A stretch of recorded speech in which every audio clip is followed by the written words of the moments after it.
دوستوں ماہ رجب کی 27 تاریخ کا جو روزہ رکھا جاتا ہے اس کے بارے میں بہت ساری ایسی چیزیں ہیں جو شاید آپ لوگوں کو معلوم نہ ہو۔ اگر آپ لوگ بھی رجب کی 27 تاریخ کا روزہ رکھنے والے ہیں تو میری اس ویڈیو کو مکمل دیکھ لو۔ کیا اس روزے کو رکھنے سے آپ کو ثواب ملے گا یا پھر آپ لوگ کسی گناہ میں داخل ہو جائیں گے، جس کو ہم لوگ ہزاری روزے کے نام سے بھی جانتے ہیں۔ تو دوستوں پہلے ہمیں یہ سمجھنا ضروری ہوگا کہ ہزاری روزہ کس کو کہتے ہیں۔ تو رجب کے مہینے میں 27 رجب کو جو روزہ رکھا جاتا ہے اس روزے کو ہزاری روزہ کہا جاتا ہے۔ اس کی کیا کیا فضیلت ہے، یہ کب رکھا جاتا ہے، کیوں رکھا جاتا ہے اور اس کو ہزاری روزہ کیوں کہا جاتا ہے۔ سب سے پہلے آپ لوگ یہ سمجھ لیجئے کہ رجب کی 27 تاریخ ہے کب۔ تو اگر ہم لوگ انگلش ڈیٹ کے مطابق بات کریں تو 28 جنوری 2025 کو 27 رجب لگ جائے گی۔ اب یہ تو بات کلیئر ہو گئی کہ 27 رجب کب ہے، کس دن کا لوگ روزہ رکھتے ہیں۔ تو دیکھیے سب سے پہلے ہم یہ سمجھیں گے کہ اس روزے کو ہزاری روزہ کہا کیوں جاتا ہے۔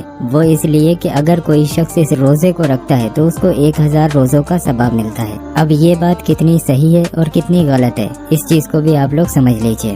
دیکھیے جس بات پر آپ لوگ یہ سوچتے ہیں کہ اگر ہم لوگ 27 رجب کا روزہ رکھیں گے تو ہمیں 1000 روزوں کا ثواب ملے گا، یا پھر کچھ لوگ یہ بھی کہتے ہیں کہ رجب کی 26 تاریخ کو ہزاری روزہ رکھا جاتا ہے اور 27 تاریخ کو جو روزہ رکھا جاتا ہے اس کو لکھی روزہ بھی کہا جاتا ہے، یعنی کہ 26 رجب کو روزہ رکھنے سے 1000 روزوں کا ثواب ملے گا اور 27 رجب کا روزہ رکھنے سے 1,00,000 روزوں کا ثواب ملے گا۔ تو میں آپ لوگوں کو بتا دوں یہ بالکل ایک من گڑھنت کہانی ہے۔ لوگ اس مسئلے کے جواب کو جاننا چاہتے ہیں۔ اس روزے کی حقیقت میں ایک روایت بھی پیش کی جاتی ہے کہ حضرت عمر فاروق رضی اللہ تعالی عنہ کے دور میں یہ 1000 روزہ رکھنے کی بات شروع ہو چکی تھی، یعنی کہ یہ بات کافی پرانی ہے۔ بہت سارے صحابہ نے، بہت سارے لوگوں نے 27 رجب کا روزہ رکھنا شروع کر دیا۔ جب یہ بات پورے عرب میں پھیلی تو حضرت عمر بن خطاب رضی اللہ تعالی عنہ آپ کو یہ بات پتہ چلی کہ لوگوں نے 27 رجب کا روزہ رکھا ہوا ہے اور اس کو لوگ یہ بول رہے ہیں کہ 27 رجب کا روزہ رکھنے سے 1000 روزوں کا ثواب ملتا ہے۔ تو اللہ کے نبی پیارے آقا حضور پاک صلی اللہ علیہ وآلہ وسلم کے جانثار صحابہ میں سے حضرت عمر رضی اللہ تعالی عنہ کھڑے ہوئے۔ آپ چاہتے تو یہ فرمان کسی اور کے ہاتھ بھی بھیج سکتے تھے کہ جا کر منع کر دو، روزہ مت رکھو، لیکن حضرت عمر رضی اللہ تعالی عنہ خود جا کر لوگوں سے کہنے لگے میرے سامنے کھانا کھاؤ ورنہ تمہارے ہاتھوں پر ابھی ماروں گا۔ اور کچھ لوگوں کے ہاتھوں پر مارا بھی، ان کو زبردستی ان کے ہاتھوں پر مار مار کر کھانا کھلایا اور کہا کھاؤ اور کہو کہ آج میرا روزہ نہیں ہے۔ اللہ اکبر۔ تو اس دن حضرت عمر فاروق رضی اللہ تعالی عنہ نے لوگوں کے روزوں کو توڑوا دیا اور لوگوں کے اندر یہ بات ڈالی کہ اس روزے کی کوئی ویلیو نہیں ہے، یہ صرف نفل روزہ ہے، اگر رکھو گے تو نفلی روزے کا ثواب ملے گا اور نہیں رکھو گے تو اس کا کوئی گناہ بھی نہیں ہے۔ لیکن اس کو ہزاری روزہ کہنا کہ 27 رجب کا روزہ رکھنے سے آپ کو 1000 روزوں کا ثواب ملے گا، یہ کہانی بالکل من گھڑنت ہے۔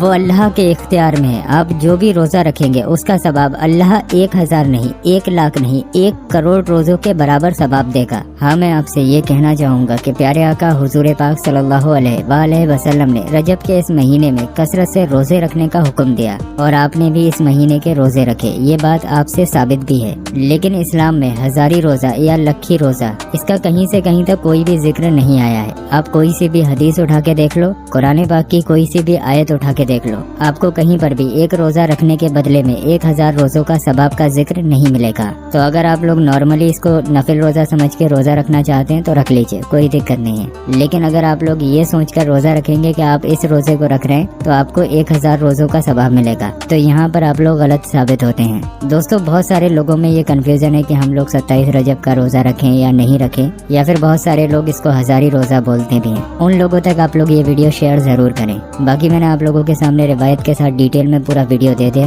سمجھدار کے لیے اشارہ ہی کافی ہوتا ہے۔ اس ویڈیو کو زیادہ سے زیادہ شیئر کر دیں اور ویڈیو پسند آیا ہو تو لائک ضرور کریں۔ ملتے ہیں انشاءاللہ بہت ہی جلد نیکسٹ ویڈیو میں، تب تک دعاؤں میں یاد رکھیں۔ اللہ حافظ۔